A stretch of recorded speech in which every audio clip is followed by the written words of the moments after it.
Mitos atau fakta? Duduk di depan pintu sulit jodoh dan rezeki. Benarkah?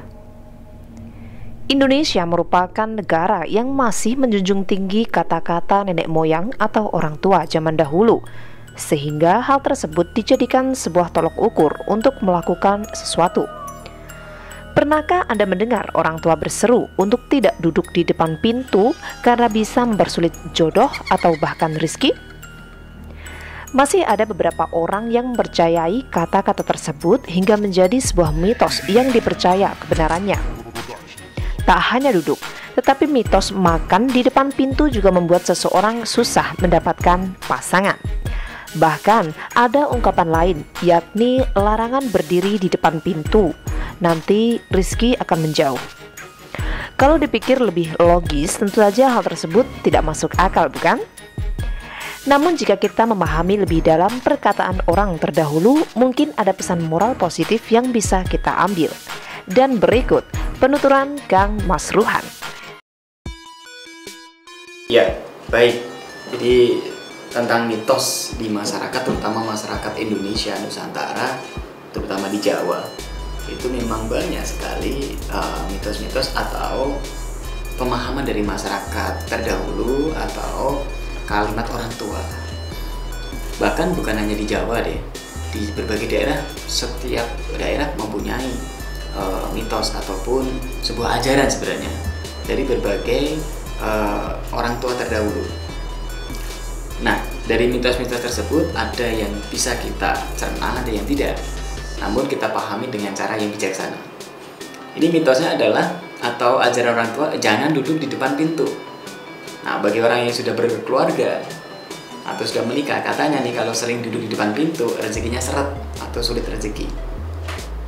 Ya, bisa kita pahami apakah itu benar atau tidak. Kalau memang kita bisa ambil sebuah pelajaran yang baik, ya bolehlah kita lakukan. Artinya begini, pintu itu kan tempat jalan orang untuk lewat. Nah, kalau orang di depan pintu ya ibarat kata kalau ada tamu nggak bisa lewat, atau kalau ada orang mau lewat agak sungkan karena di depan pintu. Atau yang lainnya bisa kita pahami, orang kalau selalu di depan pintu ya berarti nganggur, nggak bekerja. Ya kalau dari sudut pandang ini kita bisa lihat, ya betul juga kata orang tua, jangan sering duduk di depan pintu. Maksudnya apa? Ya pergilah bekerja, pergilah cari nafkah, cari rezeki. Yang kedua, maksudnya jangan menutupi pintu rezeki. Gitu. Kalau di depan pintu otomatis Anda menutupin pintu kan. Kalau bisa pintu biarlah terbuka biar tamu masuk.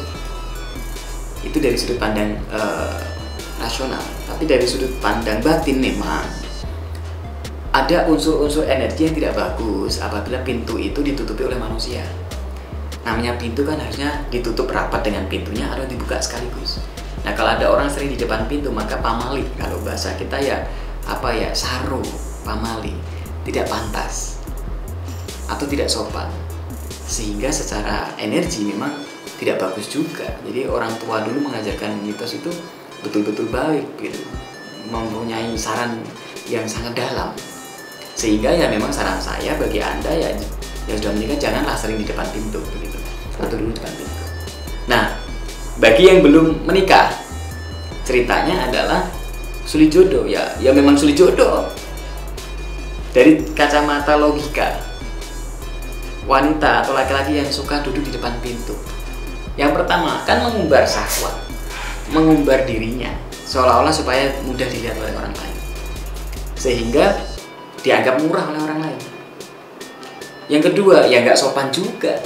Masa ada anak gadis sukanya nongkrong di depan pintu, dilihat juga nggak pantas, nggak sopan.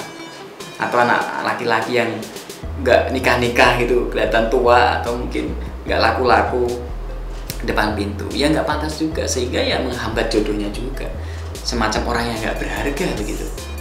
Karena kalau orang yang masih single, belum menikah, ya kalau bisa dia jaga dirinya dengan baik hanya di dalam kamar, atau kalau keluar kegiatannya nggak positif.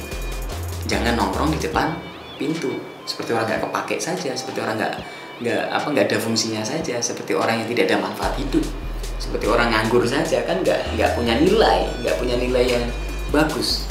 Ya artinya ya orang lihat juga nggak melihat dari sisi nilai yang baik, sehingga orang juga nggak tertarik gitu. Dan juga kurang sopan lah ya, tidak ada sopan santunnya, sehingga orang ini juga ini anak nggak sopan ya gitu. Atau kurang ada kode etisnya lah, sehingga juga akan menghambat jodohnya. Nah itu dari kacamata logika aja kita pahami betul juga kata orang tua, orang Jawa dulu. Dari segi energinya juga memang kalau ada anak gadis atau laki-laki yang belum menikah kok suka nongkrong di depan pintu, ya auranya buruk, auranya negatif, auranya tidak bagus, gelap. Ya karena tadi dia mengandung unsur-unsur ketidaksopanan dalam hidup. Kedua, pintu itu punya aura tamu dan aura rezeki, sehingga kalau itu ditutupin oleh manusia maka juga akan menutupi rezeki dan juga aura-aura positif. Jadi ya tidak pantas, memang secara ilmu batin laki-laki atau perempuan yang masih jomblo atau belum menikah ya memang nggak pantas sering duduk di depan pintu, karena akan menghalangi jalannya rezeki dan jalannya jodoh. Sehingga ya alangkah baiknya lah kita ikuti sarannya orang tua terdahulu. Mending ada dandan yang cantik, sosial, ketemu orang, bekerja, giat, akan mudah jodohnya, mudah rezekinya. Atau jagalah diri Anda di rumah hanya dengan satu pasangan, taat kepada suami atau taat kepada pasangan sehingga Anda terhormat. Dan janganlah sering duduk di depan pintu itu. Terus kalau kita sudah terlanjur gimana Kang Mas Rohan? Udah terlanjur suka nongkrong depan pintu, wah betul-betul nih ternyata hidupnya nggak bisa dapat jodoh, jodohnya sulit, gak nikah-nikah, dan juga sulit rezeki. Nah terus gimana kalau udah begitu? Nah kalau seperti itu ya kita ikuti juga cara orang Jawa, yaitu perbaiki diri, bersihkan diri dengan meruat atau ikuti ruatan. Bisa dengan garam ruatan, bisa dengan mandi ruatan, atau ruatan-ruatan yang lain. Orang Jawa udah ngajarin itu untuk meruat diri, karena setelah diruat biasanya hidupnya akan lebih baik. Kenapa? Dibersihkan auranya, dibersihkan energi yang kotor itu dibuang, sehingga sengkala-sengkala atau hal-hal yang tidak baik dalam diri seseorang itu bisa sirna. Kalau kita menyebutnya sengkala ya, ada sengkolo nih. Nah orang-orang depan pintu kan punya banyak sengkala, nah itu dibuang, dibersihkan dengan ruatan. Nah itu solusinya. Yang kedua, solusinya selain ruatan ya minta doa oleh orang-orang yang berilmu, minta pangestu kedua orang tuanya, meminta maaf kepada kedua orang tuanya, meminta doa kepada orang tuanya, juga kepada para alim ulama atau kiai atau orang yang berilmu untuk didoakan, diberkati supaya hidupnya baik dan mempunyai kekuatan yang positif, aura-aura yang positif, sehingga hidup Anda jauh lebih baik dan lebih beruntung, mudah jodoh dan mudah rezeki. Amin. Itu dari saya. Terima kasih Mas atas pertanyaannya.